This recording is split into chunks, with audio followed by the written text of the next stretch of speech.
I would have loved to have kept my script, and then I found out on the last day of shooting we actually had to give our script back to maintain secrecy.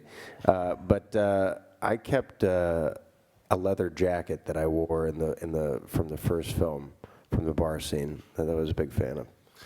During the first movie, similar to having to hand in our accessories at the end of the day, we would also cut up every pair of ears that I wore and throw them into the garbage, which I felt was just so wasteful. So in the second movie, I asked politely and kindly if I could preserve a couple for my own collection of ephemera, which I did. So I have a couple pairs of ears. In particular, one pair that I wore during the fight scene that we had on the trash barge, which is speckled with green blood. Half my family's Scottish. I've married a Glaswegian in Glasgow, and I have a huge critical band of Scots who, even Maureen was on the set with me on the first film as well. But I worked hard on the accent for the second film, harder in fact. I managed to get on the phrase "Hod on we man," which was especially for my wife, which I say to Chekhov. And my father-in-law bought me that book, The Patter, which is full of those wonderful colloquialisms like "you wee scanner" and "I'm stooting a boot" and all that kind of stuff. Although JJ would sometimes quell those urges to say things which are completely, ununderstandable to anyone that isn't in East Kilbride. So yeah, it's something that I want to get right, and something that is always, actually the Scottish reaction to it's been lovely. People that go, "Your accent's not very good," are usually English, which is telling. But in terms of Scottish independence, Scotty would absolutely boldly go, why should Scotland suffer under a government that England has voted for? I think it's ridiculous. And for years, Scotland, which is predominantly a Labour voting country, has had to languish under Conservative governments, which they didn't vote for, didn't ask for. So, independence now! Freedom! For me, I guess it's twofold. One is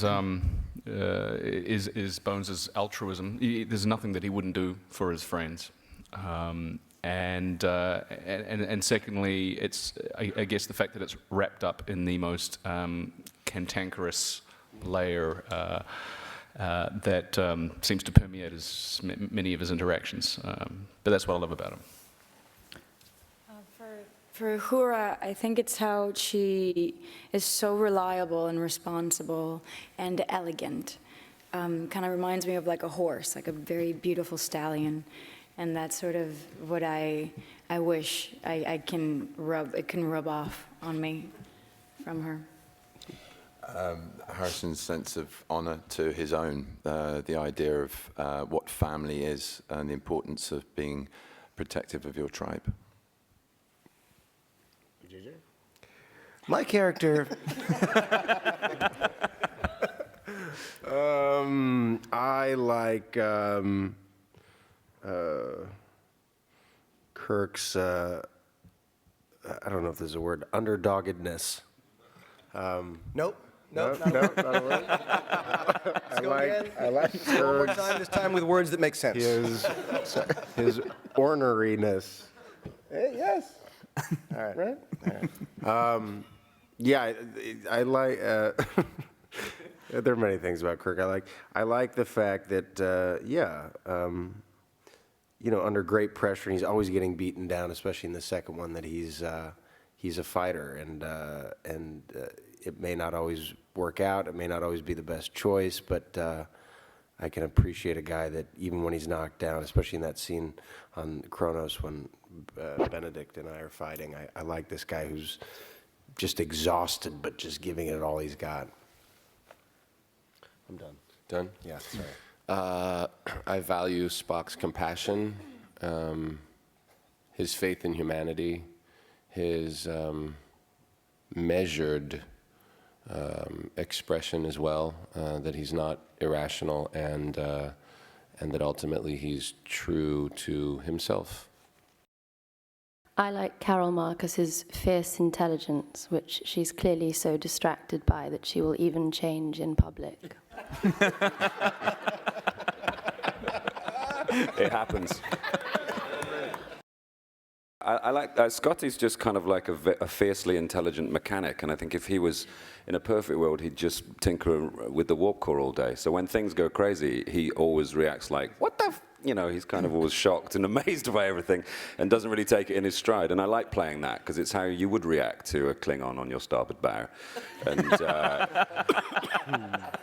It's fun to be kind of the everyman of the crew. You know, Scotty is constantly amazed by his predicaments, and that's fun to play. I always try to avoid going on the internet. Yeah, I think it's best to try and start with a blank canvas. And if you know you're in the sort of expert hands that I've been fortunate enough to work with and be employed by, a lot of trust goes to those people. So whether it's Mark and Stephen rebooting Sherlock, and giving a modern-day twist to a much-loved Victorian hero. It sounds like a cheesy spin-off idea, and yet in those fanboys' hands, it's done with such authenticity and respect for the canon in the same way that I think Star Trek has been done, that that takes a lot of the heavy lifting for you. And beyond that, yes, it's just to try and imagine that you are, rather like when you're auditioning, I try to imagine I'm the only person they're seeing that day, because it can be overwhelming in the same sense as it can be overwhelming if you try to fulfill everyone's expectations rather than the people nearest to you in the creative process, be it your director and fellow actors and writers. So, yeah, that's kind of it. I try to trick myself into believing that no one has ever gone there before.